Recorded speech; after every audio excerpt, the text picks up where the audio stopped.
Hello, people, and welcome to a new episode of Conspiracy 420. But this is a very, very different episode than our other conspiracy. We have a great special guest, a graffiti pioneer. We have a guy, a legendary guy, Al Davis. How you doing, brother? Diaz. I was thinking of the jazz musician, Al Davis. But we have Al Diaz, a pioneer graffiti, a guy that did it all. You're a legend, man. You're like, dude, this is like, I'm like geekified meeting you right now. He's actually humble. No, I'm humble. I'm to the point that I wanted to puke before the show. Wow. Well, this is like, this is kind of a homecoming for you, Al, right? I mean, you grew up in this neighborhood, I grew up down the block. I went to school across the catty corner from where we're sitting. Right. St. Building right there, St. Bridges. Right. For 8 years, Catholic school. I was baptized, confirmed, and communion in that church There you go. on my shoulder. I lived on this block and for many years. 7th Street? On 7th Street, on this particular 7th Street. But before that, when I was a kid, I originally lived down at on Avenue D and 7th Street in Unity Avenue D. Okay, is that the Jacob Reese? Jacob Reese house. Yes, I know. So this is this run here, this strip right here. I've walked up this strip Million times, right? a million times. And we didn't have a gym. St. Bridges didn't have a gym. Yeah. So Tompkins Square Park was our gym. You know, Spent a lot of time in the hall. Oh yeah, you would use that field, the baseball field, and all that stuff, right? The whole park. The whole bar, wow. Yeah. But this is where I'm from. You coming here a lot? I still come around. I don't come as much as I used to.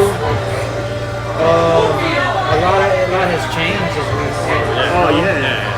There's still, I mean, this place has been here. This particular bar, This Baysack bar's Lounge, been here has been here since before I was born. I think the 30s. Yeah, okay, there you go. Because I would sit up in any one of those classrooms facing over here and see Baysack Hall catering. I wonder what catering was. I had no idea what catering was. I was a little kid.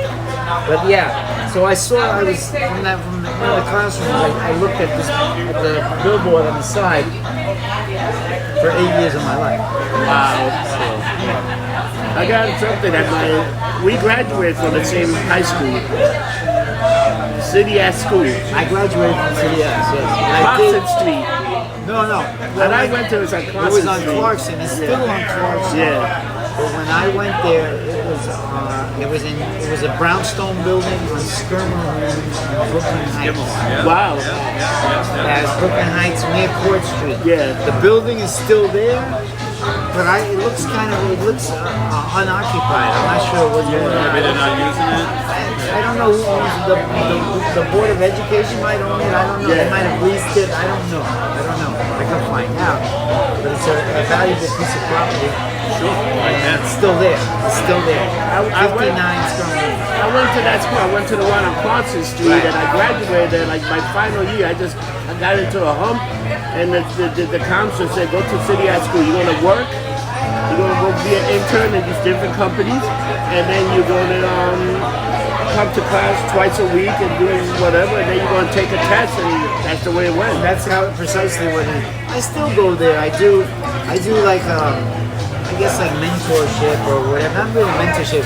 I go there as a alumni. You know, they ask me to come and I talk to kids in this particular program that they have called Give them MAD. some motivation, right? Yeah, or talk to them about doing art and the struggles, but all the stuff, just reality. I tell them about my experience, really. And it's very cool because I get to connect with kids that remind me of myself when I was I went to high school for design for 3 years. But I was a graffiti writer.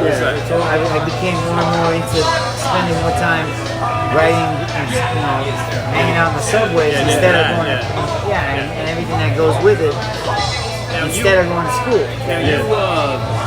Like you said, I know down here when you were a young kid, graffiti was not happening. It really wasn't any. Not graffiti. in the Lower East Side. Yeah. Wasn't the Upper West Side, like Washington Heights? Washington Heights, up northern Manhattan, all the way uptown, all the way 180. Right. You had some connection with that earlier, my cousin right? Bill lived up there. He grew up with Snake and Stitch and those guys that were like the first, after Taki 183, the first generation of writers. And what they were doing was very different from anything I'd ever seen kids doing in the LES. And I was attracted to it. Because I wasn't like a ball player or you weren't a jock. I wasn't a jock or in a gang or whatever. So it was like you were looking for an identity. Yeah, sure. I was 12 years old. Typical kid. And I said that shit looks cool to me. So I started. I had already had a name, Bomb One. How did you come up with that name? My friend Mickey Kanska, who I grew up, who I've known since kindergarten, he went to St. Bridget's also. Right. He gave me that name because I had a tendency to panic and blow up. More than that, yeah, all kinds of shit. And I was like, like, come on. That's fucking So great.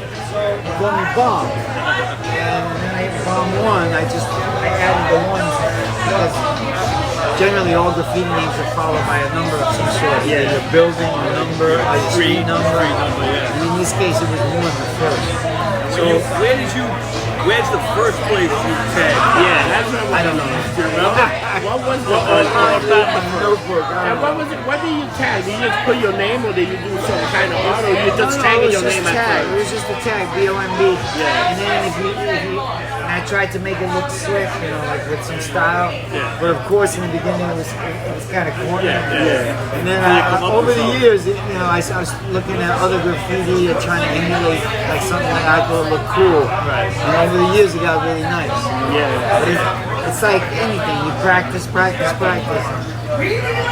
So I basically imported it or exported it from Washington Heights to here. There was very few. And did you kind of recruit kids down Yeah, there well, right we away? did. Yeah. We did actually recruit, like, yo, you should do this, But you And did a bunch of training. Like you did some Well, that was fucking later, work for yeah. training that I was like, my God, like how long did that? How do you guys do that? And what? Do you go to the We go to the training? layup tracks, or the yards. You go to the yard. And back then you could do it. Now, there's all kinds of surveillance and security systems. I actually went a few times. I never tagged anything, but I knew guys that did. Yeah. And I went to a couple of places, like the Van Wyck yards. Yeah. But this one, I got chased by God Dog. I got the hell out. This was like in the 80s. But in the 80s, it was already hot. Yeah. When we were doing it, it was the early 70s. Yeah, there was nothing watching those things. Well, Right? they started there, but not like no.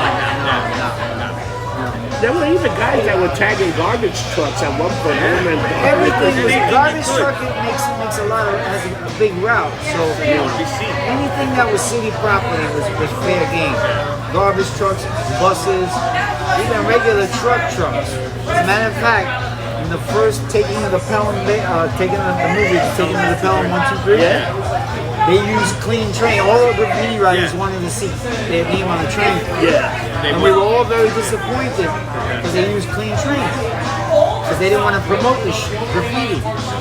But there's a one scene where the cops are bringing the money down to the, they're supposed to meet. I know the movie well. The truck stops right in front of the cop car in traffic, Midtown. It's like a Right Park there. Avenue or something. Yeah, right there. Is my name. Bomb One and Snake, my partner. Snake on the fucking I got that DVD. I'm on gonna the watch that Hertz later. rented truck. So we're like, yes.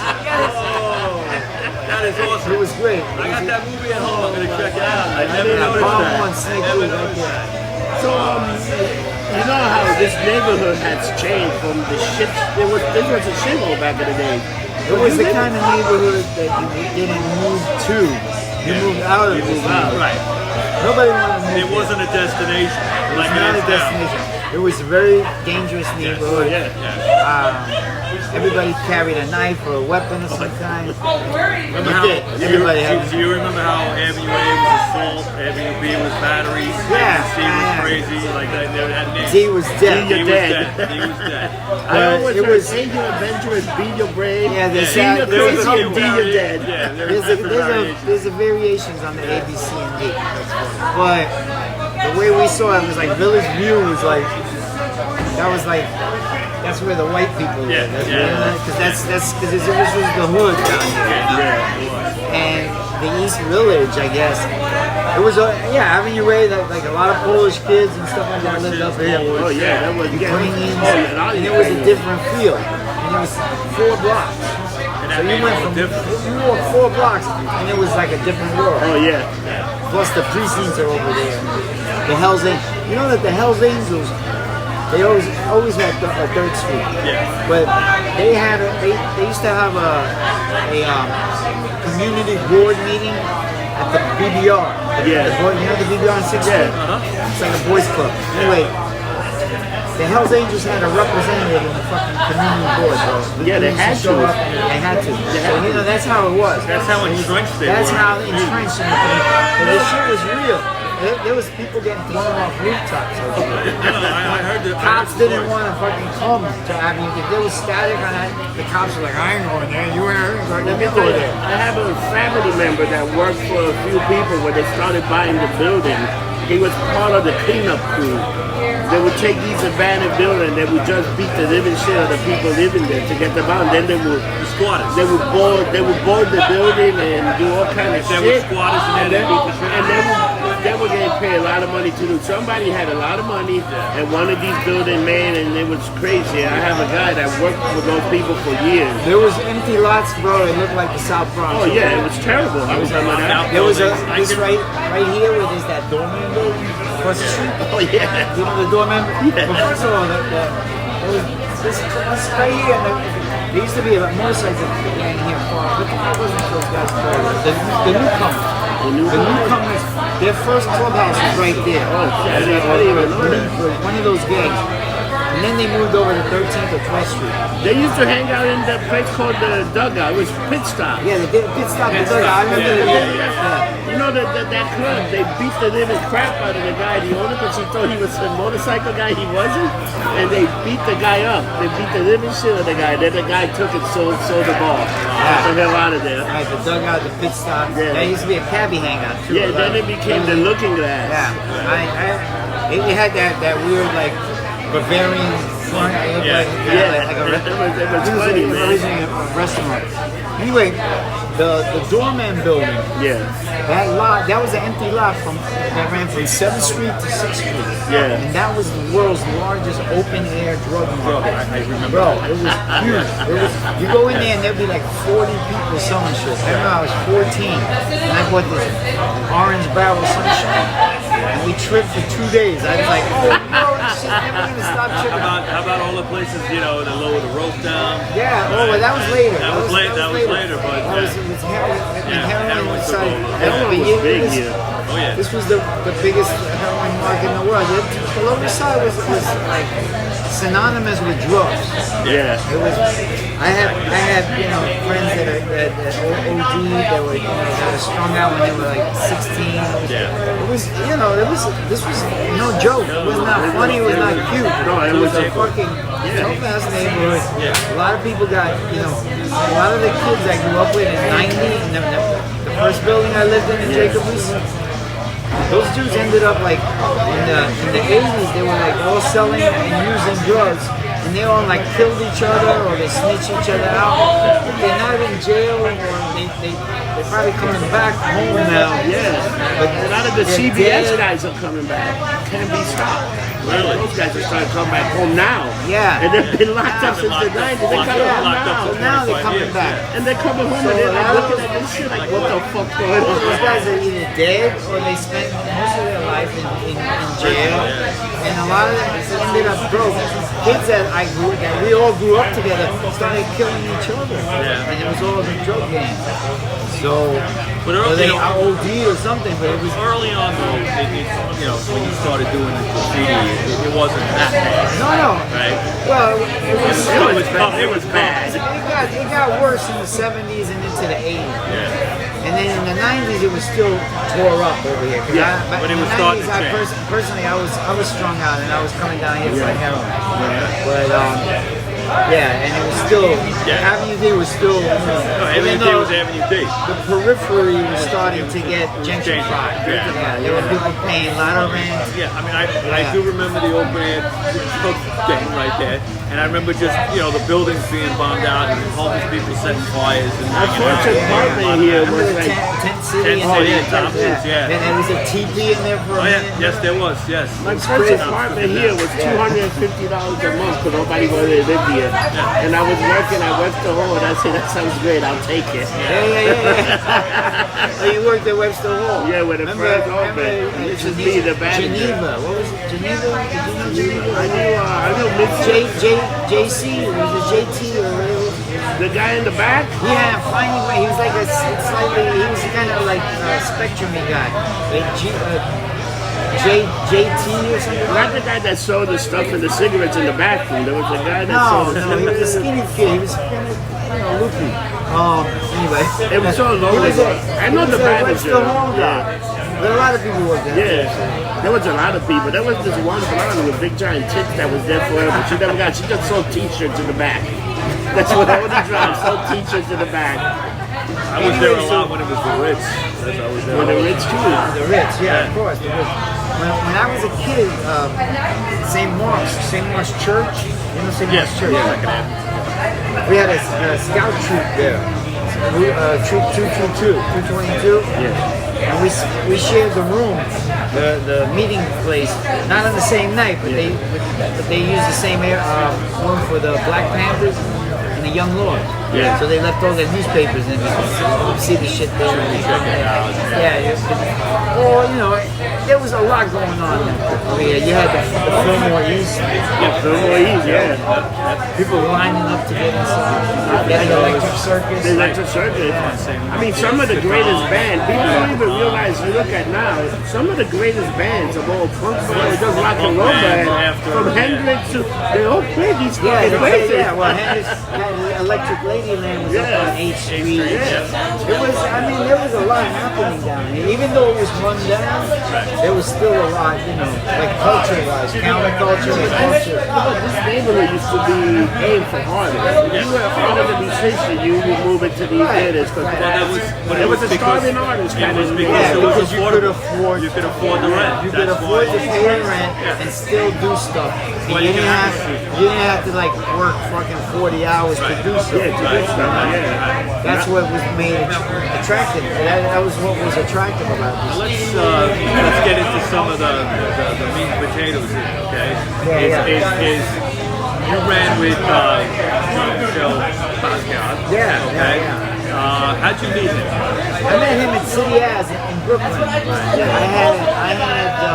I transferred because graffiti was starting to become a problem, and I couldn't stay in school.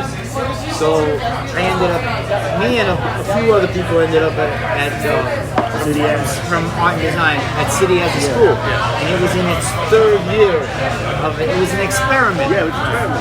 So he was there for a similar reason. Not that he was not. From Brooklyn. He was from Brooklyn, and he had gone to Murrow, Edward R. Murrow, a pretty good school. Yeah, that's a very good So school. yeah, Even very smart.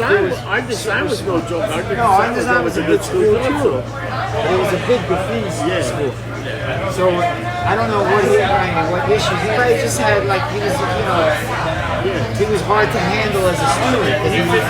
He was very destructive. I heard he was very disruptive. Because he was very independent. So I met him and we became good friends real quick because he was half Puerto Rican and we related on that aspect. But he was not part of like the whole graffiti world. No, he wasn't. That's kind of something that I think a lot of people don't realize. I think that the story of Basquiat, they think he started out as a graffiti artist. Well, we did the same with graffiti, which was a change from regular like name and number graffiti. Right. It wasn't about that. It wasn't a tag. It wasn't like my style is better than you. It had nothing to do with that whole echelon of graffiti or that aspect of graffiti. That same old tag, I remember seeing it, as a kid. Right. But that was more like they were trying to send a message. Yeah, we were talking. We were different messages. We were like making commentary. Same old meant what? Same old shit. No, right? it originally came from that word, Yeah. same old, but it didn't mean anything. It was just the name of a cult that we wanted to, like, we gave it, John gave it the name. I know what they came from. You used to go to this house, this loft in Tribeca. Right, And I it read was that nothing- story. I read that But story. that's where the original word came from. That's why we started using the And you word. guys would hang out with Elizabeth and her parents. Right. I thought that was Yeah, Juan Downey, his stepdaughter, de la Madrid. But it didn't mean same old shit when you were doing it, When yeah. we were doing it. It was a joke that It you was had. a joke yeah. that we had for a long time, calling shit same old. But by the time Jean-Michel changed, he appointed same old to a religion that didn't exist. He's just making shit up. Yeah. That, like a cult. And we wanted to sell this cult that didn't exist and It's spread it fantastic. around like it was a real thing. And he called it same old because that word was something we were. You're saying. We were saying it, It meant bro. something to you guys. It meant something else, and we thought it was funny. It's like, I thought that was brilliant, man. now the same is a fucking religion, okay? Right. So that's where the misconception I about it remember being. seeing the tag around as a kid and being like, what does that mean? You know? It doesn't mean anything. No, but you saw other tags and I kind of knew like, yeah, all right, this guy from this street or this number, Right. right? But It then wasn't all a of a sudden, person. all of a sudden it was Samo. Well, who's Samo? What's Samo? We didn't know what it was. What is more like what is Samo? Samo was this, like I said. I remember being like, it could be a guy or a girl. I don't know. They were creating a hype. This is what. They were the all hype, man. And they said, we're going to create a hype that nobody else going. We got the same old. That's And exactly that what we was were so doing. different. We were. That was so different than what other graffiti Yeah, guys were doing, right? Thank you. So that's exactly what we were doing. We were playing with hype. And we were like being advertising guys. Yeah. Madison Avenue. And it was so different, right? You were like Mad Men.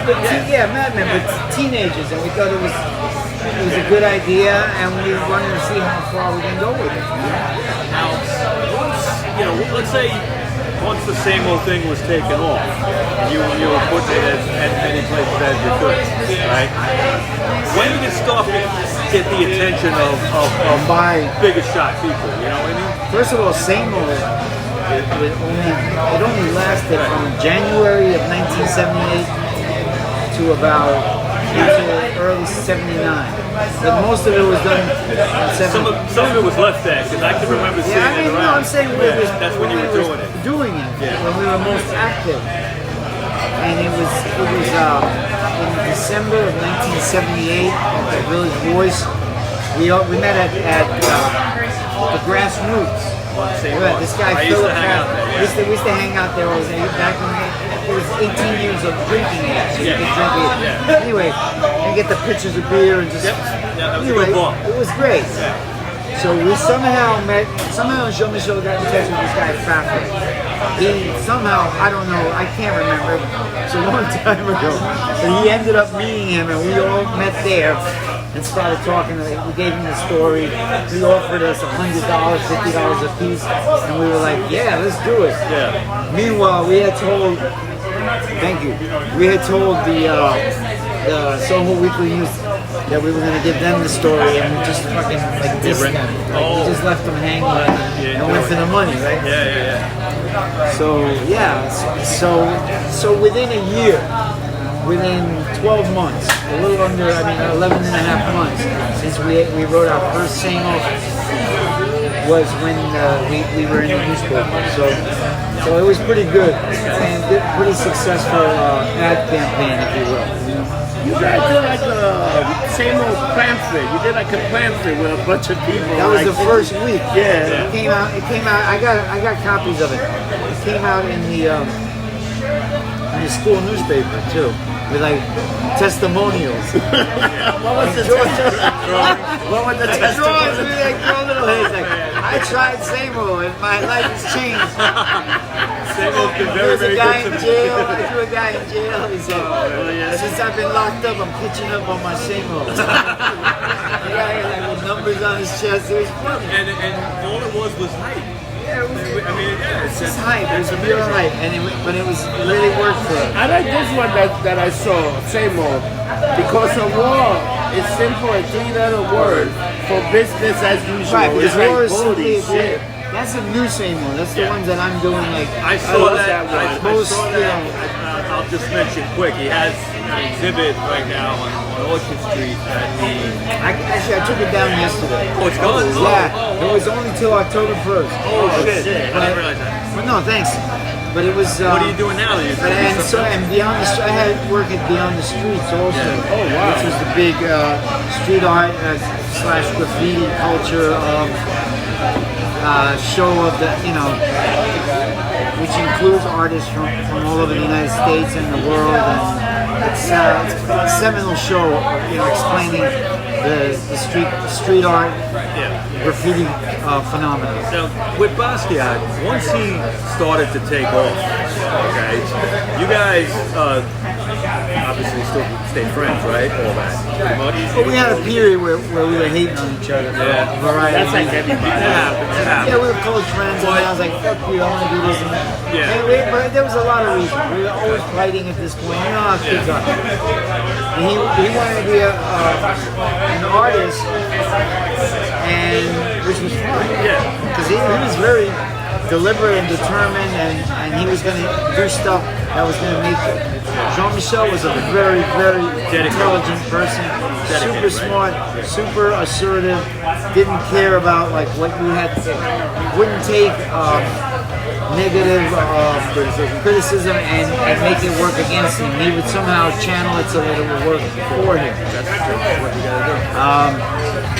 Anyway, so I got in. I wanted to play music. I was going to ask you that. I started learning percussion and all I that. heard a rumor Yeah. that Basquiat made a painting for you, and you saw the painting for recording equipment. It's true. Is that true? I did not buy drugs with it. No, I believe it. I bought a Tascam 244, 2 sets of professional Sony headphones, and those early monitors that didn't need amps. Yeah. It's just like self-powered monitors. Yeah. And a bunch of mics. All really good stuff. So it cost back then it cost about $3,000. Yeah. And I sold the painting for about $3.5 grand. And I just recently rediscovered, like I know who owns that painting, and is now insured for $21 million. Wow. Wow. Hey, live and learn. I don't fucking think about like, oh, I shoulda, woulda, coulda. Yeah. Yeah, you can't regret. You know, what are you gonna do? I had a blast with making the music, so that's one thing. Anyway, so c'est la vie. That's what happened. What kind of music? Were you just going to I be a was DJ? playing. No. I was playing like playing percussion for different bands. I ended up me and Basquiat did. He produced that record for two guys, one Ramelzi and K-Rock, and it was a hip hop record. And I played all the percussion on. Oh, wow. I played with a lot of bands, but that's one thing that has lasting value and effect. Now, what's your memories? Maybe you can share one of the TV party show. I was never. Oh, I was on one I think twice. Yeah. But Jean-Michel was the cameraman, and I was like there with He was the girls, very involved with that. he was friends with Glenn O'Brien. Glenn O'Brien. Yeah. But I was there because I just happened to be with the girls from Paul Solano. I had like 2 girls sitting on my lap, and Jean-Michel's like he's teasing me because we weren't really. We still weren't talking much, and he's like coming in with the camera and me. I'm like, I don't know if you remember with public access. Yeah, I remember this public access show. yeah. But that was my only experience with TV party. I had a TV show public access. It was backyard wrestling. Really? People were getting fucked up. I had to stop it. Oh man. For $35, you can have your own show. That's how much it costs. Now, I got to share a little story. The other night, Monday night, me and my wife went over to Canada to see the Debbie Harry book release party. Oh, cool. For her basic autobiography. It's out. Yeah, Now, Basquiat came up in the conversation. Okay. She was on stage with Chris Stein, Yeah. and know who made a little guest appearance? Fab Five Freddy. Okay. Okay, I haven't seen him in ages. I haven't seen Okay, Freddy. and he came out on stage. They brought him out, and there was a guy that was interviewing all three of them. And they shared a story about Basquiat being on the TV party and stuff like that. But Chris Stein, did you know them at all? No, I didn't know them. Okay. I met her once. Once, yeah. Yeah. Chris Stein said that he bought the Basquiat, very early Basquiat painting for $300 from Basquiat. Okay? True. And then Basquiat went around telling everybody how he ripped off Chris Stein. Probably. Okay. I don't know, but I never heard that. And then he said he went a couple years later. He sold the painting for like might have been less than a couple years, like 10 grand, and he bought drugs. Chris Stein. Yeah. I want to hear this guy. I think you knew Spike Lee's little brother. Yeah, Chris was we were friends. We used to write graffiti together and hang out. He was one of the guys who had to transfer from High School of Art and Design with me. Yeah? Yeah, you know what? It's funny because I just saw today earlier. I saw their sister, Joalie. I saw her at the fruit co-op. Oh, yeah? And we were talking real briefly. I had spoken. I said, "It's me, Al." I spoke at Chris's funeral. Yeah. Chris passed a few years ago. And but he was, I was Spike's younger brother. So he was in the graffiti culture, right? Big time, right? yeah. What was his tag name? Shadow. Shadow. That's what the Shadow was? Yeah, he had a nice style, a very nice tag style. He was friends with a lot of the Upper West Side writers. Oh, yeah? Let me ask you a question. You ever had beef with other taggers to get they wrote on your shit or stuff like that? Everybody had beef, but I didn't have any famous beef, like any war. But we always had like graffiti artists were always like it's like old kid stuff, like you wrote too close to me, whatever, some dumb shit. But I never had anything like major. You know the guy that stood us here, but he did like the mirror for Night Sky Eddie, Chino. You know Chino? I met Chino a couple of times. He's from the LES. He does the portraits. He does a lot of portraits. You remember what was there before that, right? Which one? It's for the kids. What was there? No, I was going to say the Kiss. The kids. I remember the kids. I love the kids. No, that was not before I think it was Houston. Yeah, but I think Danny Revolt did the one of the Clash. Oh, right here down the street. Yeah, Yeah, Joe Strummer. Yeah, it is Joe Revolt. Strummer. It is Revolt. Yeah, it was Revolt, Danny. What's his name? Danny. Yeah. I've known him since high school. Yeah. I knew him when he didn't like Revolt. Oh, okay. Have you ever drawn like any comic book characters or people like I that? used to do cartoons and caricatures. I still do every now and then, just relax. But professionally, no. I mean, I aspired to when I was in school, and I could do it if I'm out of practice. But I do have a style for it, and some of the stuff is pretty funny. I look through my old drawings. Some of them are funny, you know what I mean? And, we can be our harshest critics sometimes. Oh yeah. You ever think of putting that stuff out? Yeah, I have. Yeah. Just to see what happens. Funny. Let me ask you, what do you think of a guy like Stan Lee that made a career doing comics? Like, what would you call him? We all worship Stan Lee as kids. Oh, even you, a guy? Yeah, I love I like Spider-Man, I like Submariner, I like the Hulk, I like Silver Surfer, Luke Cage, first Luke Cage. Remember Luke Cage? This is the Luke Cage. This is the Luke Cage. They said, they shot Jessica Jones and did the Jessica Jones. But I had the first in the 70s, the first Luke Cage. I don't know what I did with He was known as Power Man. When he first came Later. Luke Cage, Power Man. It was Luke Cage. And then he got this persona called the Power Man. That was later because he was at first it was Luke Cage, Hero for Hire. Hero for Hire, yeah. I I love had the that. first 2 or 3 copies. Yeah. And like early 70s. He was like one of the real first black. He was the heroes. first real black hero. And then they introduced like Falcon and everybody else, but Luke Cage was like the first like, holy shit, this motherfucker. He was like, yo, we gotta give black people equal time on the comics. Yeah. Because everybody was white. Except the Hulk, he was green. Originally he was gray, so they didn't have that green color. Really? And then they He was like an made Indian. it's I used amazing. to love to draw with ink and all that stuff. We all came, as a matter of fact, Joe Jusko, who used to do covers for Marvel, Yeah. he went to school. We went from first grade to high school art design until I got kicked out. So I was, but he's another guy I knew all my life, and he became a Marvel comic. Dude was doing those drawings since day one, bro. Day one. Wow. Day one. One of those kids that's like, I'm gonna do this. And it's like I got a cousin who wanted to be an airplane pilot. He flies airplanes for Delta. You know? Since he was a little kid. I had a buddy of mine too as a little kid. I want to be a fireman. You know when he went to aviation high school at Queens? Yeah, I had friends I had a couple of friends that went to aviation.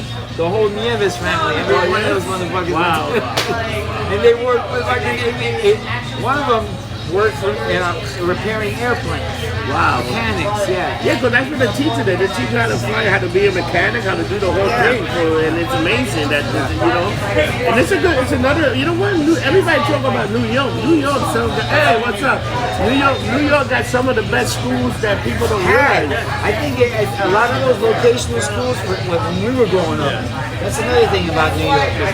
That shit don't exist like it did. Nobody wants to go. Right, That's it's the a problem. different world. We're not an industrial country anymore. Yeah. Back then we were like, and it was a working class city. This ain't, it ain't that.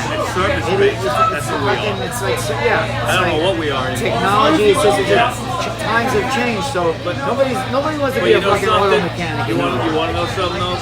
It's got to come back because all the guys that are technicians, oil mechanics, plumbers, okay, they're all older. They're all going to retire. There's nobody to back them up. All right. You're always gonna need carpenters, plumbers, electricians, but fucking guys that cut your hair. The new generation don't want to do it themselves. That's what I'm They saying. don't even want to plunge a bathroom. They don't even want to plunge a bathroom. They don't know how. They don't know how to change a tire. You know. I mean, it's just like that's just the way of the world. Well, I think, they're already saying Not there's everybody a can be a shortage of fucking these rocket people. scientist. No, of course not. You need someone's got to clean the shitter out. You know what I'm saying? But the problem is the young kids, anybody below 30, doesn't want to do hard work. Okay, they don't want to get their hands dirty. Yeah, but you know what? Somebody's going to have Somebody, to do it. yeah, well, that's why we got a lot of problems that we have. I want to ask you a question. What would you say to new kids that want to come into the art world? What kind of recommendation will you give them? To come into the art world. The first thing, don't forget about the art world. You don't want to come into the art world. No, you want to create. Create, You want yeah. to create Let something. the art world You come to want you. yeah. In a way. You want to make something and do it super well before you start like trying to sell it. You know, don't try it because that's one of the big problems is people want to get paid before they fucking finish the product. They want the new generation. They want fame, fortune, but that's the end game. You gotta make something. What are you famous for? Yeah. You can't just you gotta be refined and have your whatever the hell it is, dude. If you make straws, make the best fucking straws on planet Earth. I always say that if you're gonna make a burger, just make a burger, but make it the best fucking burger ever. It's about craft and about just refining your skills and making whatever it is that you do it to the best you can. hone it to the finest. Then you can worry about selling it. But first you gotta have that something underneath your belt. You just can't be attracted to the reward without having anything to. You gotta run the race in order to get to get the trophy. Wow, you know what? That's a great advice. That is great advice. You know what the problem? We live in a culture that everybody want to get satisfied now. Nobody want to work. People Yeah, don't want instant gratification. No, you got to work for it. It's part of the whole, like, it's technology and the cell phones and everything else. Yeah. So it's this thing, you know. It's just like, as a result, it's people think that it's just everything's instant. Let me tell you, I still remember when I had to do a report, and I had to hold my ass to the library And get books out, and actually read and figure it Right, out. and you actually learn something. Now you got your phone. You get You your just phone. copy You it, look at but your it's phone. Copy and paste it, whatever, and Copy, paste, and then print. And you don't even fucking read it. you learn everything. You're 100% right. Try to get that A by We copy stand and to paste. fucking actually read it. Like, oh wow, this guy fucking actually corrected. I remember running late. Oh my God, the library closed in a half an hour. I gotta get there. It was crazy. I mean, it's such a And then you change get of the there, the book's world. gone. You know? Then you get there, the book is gone. It's like, oh You know shit. what's the other thing that's crazy? As a kid, I never had a snow day. As a kid, did you ever have a snow day? No. What the fuck? What's a snow day? No, it never happened. Go out and shovel snow. Yeah, but that was after school, okay? Because you went to Go school out that and day. shovel These people today, they cross You know like what- 3-4 inches No. of snow. It's The system ridiculous. was all the We time. never had, dude, when They it's never snow, had Okay, that. we used to make igloos. yeah, my dad would say, here's your snow boots, here's your jacket, I'll see you later, go to school. We're in school. What do you mean snow day? Oh, we gotta stay inside. Snow day. I never heard of this. It was like, this I is would be. something that I would have the happened in radio last on. 5 years. I would have the radio on, listening to like 1010 or something, right? And they'd be saying, "Oh yeah, Nassau County School District closed. So city schools open." Yeah, see, it's cool. What can I live out there? The thing is, it's like, talk about conspiracy. It's like they're trying to make people really weak. Wimpy. Yeah. No, It's like we always talk about this. It's like the pussification of America. yeah, the pussification. That's good. That's what it is. It's true. That It's to true. me is like Bunch of wimps. planting a seed of oh, you can't go out there. You'll never survive. Right. They're trying to make you a fucking weakling. Exactly. Well, they can control you better. That's the what it music. is. No, you know how they Imagine control you. Viking culture, they would have kicked your head No, off. you would have been left. You would have left to die somewhere. Man. Guys, check out. You know what? You know how they also they keep it more. You know what people they keep it. The easier they make it, the more they know what you're doing. Yeah. The easier your metro That's card, because your you leave credit a card. footprint. They Forget gotta that. They Now tracking you. You leave They it. tracking You you. that new thing. That new thing with the phone? yeah. Oh, hell no. I don't want to do it, but they're gonna force Like, it. you ain't gonna fucking. Oh, to take Get the my train, fucking you put your phone. phone. Yeah. Like, oh, What's it no, called? no, no. Moni or MON? I don't know, Bro, that's a tracking device. But wait till the people start getting bugged because they take out the phone. Some fucker from China. Yo, I hacked seen that the shit. homeless motherfuckers with like Oh, yeah. It's fancy unbelievable. phones. So that shit It's don't. unbelievable. Nobody wants your It is. phone anymore. It's unbelievable. I like it. But you know what? Now people don't carry cash. If you can't be a strip club kid no more because all you're gonna tell you That have shit a is credit over. card. It's That shit is over. over. Stick ups, forget it. Pick up what? You get $3 in a debit Now you card. gotta be a cyber thief, man. Yeah, That's where the that's money what is. it is. The That's guys the that are sticking around by the ATMs, hacking into No, you're getting your PIN number. Yeah, and you stuff. actually gotta be a smart guy not to really start fucking. You can't be like a street kid that can't be you. a dumb street kid. Nah, you'll never do you it. might beat the guy and kill him, but That you ain't gonna age get is no over, money. bro. The Yeah. wise guys, all tough guy shit. No. That's just a different. It's on a different level. And you know what I told somebody, the reason so many of these people are getting busted because people actually became more honest. There's more honest people and there's more honest. Before nobody was that honest. They were like, oh, fuck that. Yeah, you couldn't trust it. Nah, it was almost better that way. You know what? It was better that way. I'm like, I'll tell you right now, that shit's ingrained in me. I'm like, I talk to like people that I get involved with, like on a business level. Yeah. And there's always this thing like, I don't trust this motherfucker. You know? There's always a little doubt. It's always back of your head. it's sense of doubt, and it's all. And the way I always thought of it was like some healthy doubt. Yeah. Like it's good not to, because I can't turn my back on. You know that's what happens. Is you turn you know what happened the night of the opening over at on Orchard Street. Yeah. There was a bunch of us. A bunch of guys from the Bronx, the Lower East Side, all over, New York guys. And somebody came in because we all let our guard down, walked off with a gift that somebody had given me and a bag with these 2 cheapo speakers. But they walked off and nobody, we didn't even see it. And it was like, oh shit, we let our guard down. A bunch of New Yorkers, bro. And we was just like, that's how it's got. Let me tell you, back in the days, I used to love my drug dealers in my neighborhood. They would protect your area. They would if your mother came with a grocery, they would help your mother. It was 7th Street right here was if you lived here, you were safe. You know how many times? Hey kid, can you make a delivery for me? You would have said, oh, you know what it was? They would hit you up for $20, $10. Absolutely. And that was like, hey kid, can you do me a favor? Can you take this thing? And nobody ever hurt kids, and you would do your thing or whatever, and that's all it was. It wasn't like, oh, they knew who they were dealing with. Nobody messed with you. Nobody messed with you. Right, no, this was all locked down over here, and everybody had your back. Oh yeah, it was that. You don't have that. Well, it was a sense of neighborhood. It was totally a sense of. You don't have that You know anymore. what? I live in my building. I don't know You my don't know neighbors. anybody. I know like Nobody maybe knows. 3 neighbors. Nobody. Everybody knew in my everybody. building 20 years. I worked in just about every apartment in 219. Yeah. I knew everybody. Everybody knew me. Yeah. They were like, it's him. Whatever. It's crazy So though. it's not anymore.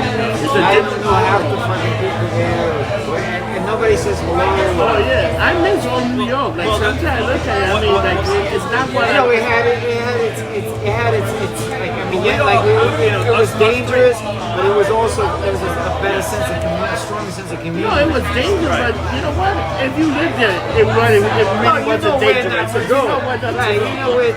You want to go to Chinatown at 10 o'clock because you would disappear. My mother The told me. rat was, Chinatown had like mad rats. I just remember that. It was But my fucking mother said afraid you of can, rats. you can hang out, say that you want. I don't want you to go to Chinatown. But people disappear. Back then, people disappeared in Chinatown. Oh yeah, I don't know what happened, but Well, I ended up in the Lo Mein. Yeah, but usually it's because they owed money for like betting or something. Well, and also the whole underworld in Chinatown, nobody understands. Oh, it was different. Yeah, I mean, Remember that back when then the nobody. ghost shadows and all that? Oh yeah, the The Ghost Toms. Shadows, the KP Posse, the Dragon, And nobody the fucked with them because you couldn't Ghost see what the hell Dragon. was going on. It was But crazy. those, I'll tell you what, the Chinese were usually, unless you were like in some mob type shit, but it was usually Chinese against Chinese. Yeah, they stuck together Yeah. and they fought each other. Yeah. Oh, Because very they insular, kept very themselves in that area. You know, they didn't come over here. I thought that was amazing, but you know what? Let me tell you, I grew up in Hell's Kitchen on 37th Street in Long Valley. I was born that's and raised in Hell's Hell's Kitchen. Kitchen. So, to me, my parents used to take people. When visitors came, my parents used to take people to the peep show, to the show world, to this, to that, and show them like the dicey part of New York. And people loved that. It was like, I remember the first day I got my fake ID and play that. I got a fake ID and play that, and I went to Show World. I was like 15 Show years World. old. Nobody cared back then. I used They to said get they're into like all the Billy's clubs. Topless. Remember Billy's Yeah, of Topless? course, Billy's Oh my Topless. God, that was great. It was a dive bar. They come in Then with it was Billy's Sixth Avenue. Then they changed it. Remember they changed it? It was Billy's Topless. Stopless. And then it became a fucking bagel shop. This bagel shop It was at 25th Street. It was like 25th or 26th on 6th Avenue. Yeah, 6th Avenue. It was right in the corner. Yeah. 7th Avenue or 6th Avenue? 6th Avenue. 6th Avenue. Yeah. Me and Dave's, Sixth Avenue was- Sixth Avenue was 24th. Army Yeah, it's Circle. a bar, yeah. 6th Avenue Yeah. and 24th Street. I just The remember. bagel shop is still there. Oh yeah, I just remember that was a great place. You go there, and the Budweiser were like $3. Yeah. It was like a dive bar. Yeah. I have friends at the Baby Doll. Oh, the baby White dog. Street or Franklin Street or whatever. Dude, there was Downtown they were all Does on. anybody remember the place Whitey? you used to go like in Brooklyn, and they have one like in Brooklyn. You go there, you like it was like bad. You can figure the girls. Wasn't there a Whitey's in Queens, like in Corona? Yeah, there was. I remember that too. place. Yes, it was I the remember same. that place. They changed. It was like all Roosevelt Avenue. I remember that place. That shit was there even in like 96, 97. I remember that. There was a bar somewhere over here called Cokies. Cokies, man. It was a Coke bar. Oh, shit, it was called Cokies. You know what? That was Brownie and Save the Robot. They used to have. Save the Robot. I used to practice. One of the last group of guys that I played music with, we had the keys to Save the Robot. I used to work with Denis and all those guys. Wow. Yeah. Save the Robot. Save the Robot. We were friends with Denis, and Denis the owner of Save the Robot. Holy shit. So we used to go there all the time. Yeah, we were all buying the You know who used to promote this shit? You know who used to promote this shit out of Save the Robots? Okay, and we wore a shirt all the time. Fucking Joey Ramone. Oh yeah? Okay, he used to always, and I'd be like, what is that? You know, and then I found out what it was. I was like, all right. Did you know the security people at Save the Robot? Did you know Mark? Smart? I probably knew a bunch of them, but you know what? I'm so burnt out and fun so all the time. But I went the first time Save the Robot opened. But I used to do something like then it became Save the Robot. And you would go there at night and they would check you pretty good before you go in No, they there. didn't play. And then they play. But before that, we used to go to Brownies before it became High Bucks. But Brownie was the place that if you curse, you can do cocaine, you can do whatever. If you curse, you can You gotta wash your mouth. Watch your fucking mouth, man. Yeah, That's the way it was. You can do a line of coke on the table. That was all right.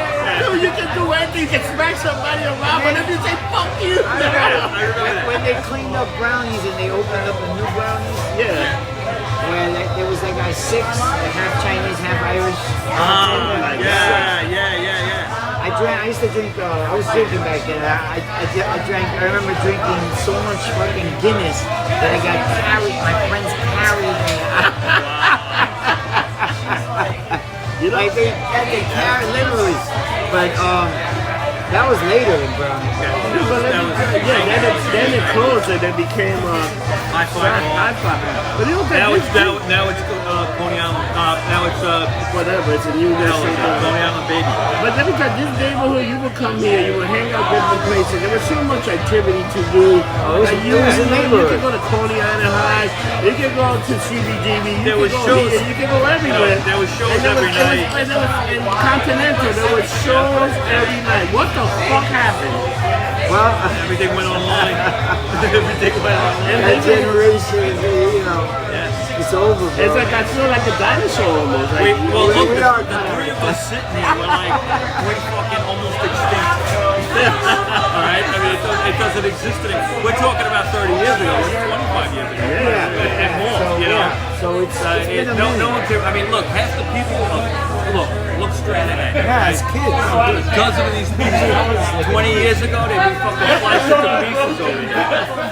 No, 20 years ago, they would have been out of stop and say, what What are you doing here? They Yeah, would have exactly. been held for ransom. Yeah, that would have Like helped the them out. adoptive father's going to pay like several thousand dollars To get them out. But the worst part, the cops would stop and say, all right, pull over. What are you guys doing? What are you doing here? I never forget that. What Why are you here? I came with a buddy of mine, and we both was.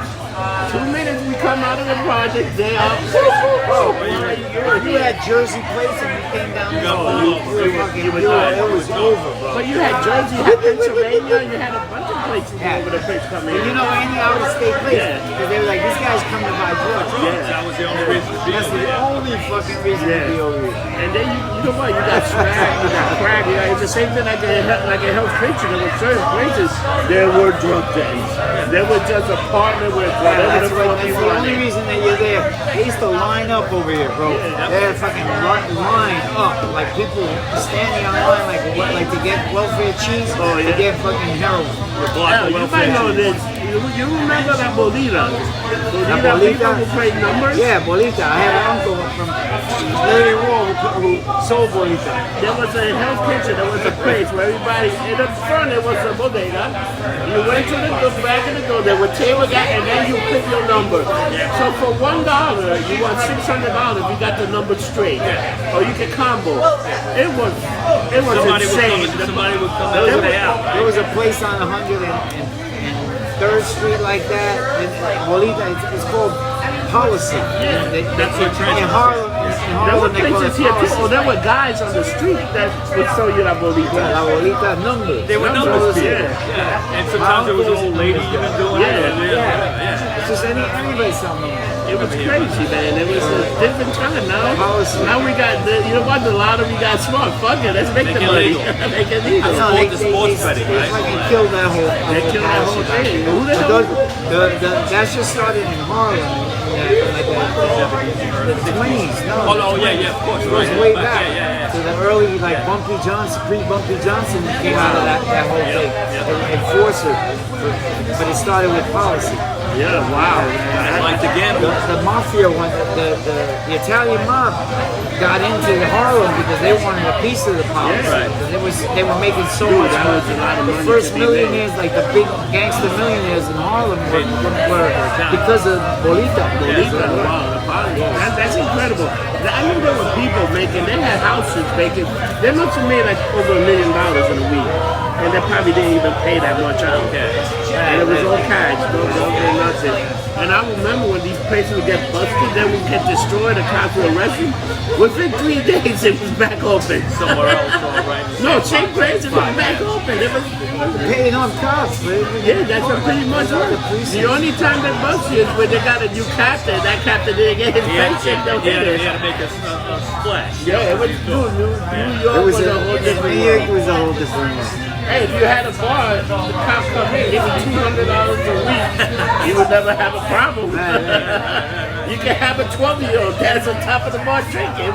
It was crazy. I remember going to Rudy's when I was 15 years old, Rudy's Bar and Grill, and I would pick up beer from my dad because I would give my dad these buckets. Hey, he's here. I'm full with beer on Sunday. I would just go there. He said, just put them in the bucket. I could put them. Oh, like when they had the blue law where you couldn't buy. When you couldn't do it on Sundays. And you could get me a few buckets. Hey, we're trying to party on Sunday. There'll be hard liquor. You just go in, they put the tap in the bucket, right? No, they give us bottles or whatever. You can buy beer, but you couldn't buy liquor. Right. Liquor, And you had to, and the beer you had to wait till 12 o'clock. to 12 o'clock. Right. I remember in the stores having There it. was a Muslim Arab deli over here, and that guy would not sell you beer on a Sunday morning. He would not sell it. And I would go there because I used to drink Valentine ale. Yeah. And I would go there. He would not let. He said, "No, you got to come back." Wasn't Very Valentine strict. the sponsor of the Mets back in the day? Yes. For a while in the 60s, I think. I drink. Me and Pascal drank a lot of Valentine. I used to drink a lot of Old English back in the day. that shit 45. tasted funny. It tasted funny. 445. That shit. You get a flying Yeah, headache. you get wrecked with That that. shit fucking just goes right to that. Fucks you up. Done. All So, liquor does. guys, Yep. I hate to say it, I have to cut the show off. This was like, It was I gotta awesome. say this, you're fantastic. Oh, man. Thank you. Thank you, brother. Dude, this is the first time, like, I actually wanted to puke before the show. I was that nervous about you coming on the show. You're like really? a huge Come on, person, man. dude. Nah, you're like a fucking legend, man. You're like a fucking the real deal. I saw a documentary on you where you went to St. Louis and it was very good. And that was wonderful. And you talked to this guy. So I'm hopefully, you know, I'm like you right now. Me and him, I'm trying to find our craft. We're pretty sure with and we're trying to build something that hopefully will make something. So that's what we're trying to say. And I'm doing an archive. To archive my show. I'm trying to get more and more shows. and we're starting to reach some people. It's starting to get more and more popular every week. So I'm glad that you came out and so you're like a true New Yorker. And we want you to stay in touch. If you Yeah, got stay in shit going touch. on, Yeah. let us know. We'll plug it for Yeah. you. Oh yeah, Okay? email us. Yeah, I'm gonna start. I'm probably start working on my memoirs. Oh, So okay. that's I'd like to promote that. If you know, When hopefully you it's gonna happen. anytime, you let me know. We want to know. Hey, It's been a pleasure, bro. It's been email him anytime with any project you Get in got, touch. and we Yeah, will get in blast touch. it. Like we got about 10,000 listeners. I pretty try good. to grow it to a lot more. we get there. They get people out there, you know. All right, brothers. Well, what do we always say? We don't get drunk, we get lumped up. Have a nice day. Fuck everybody. We'll see you next week. All right. Ow, man, fucking thank you, brother. I hope we asked you some decent questions. Oh, you man. did, definitely. We touched upon some important stuff, which is, you know, we got the basic same old story out there, and then some all kinds of other shit. Yeah, I had to.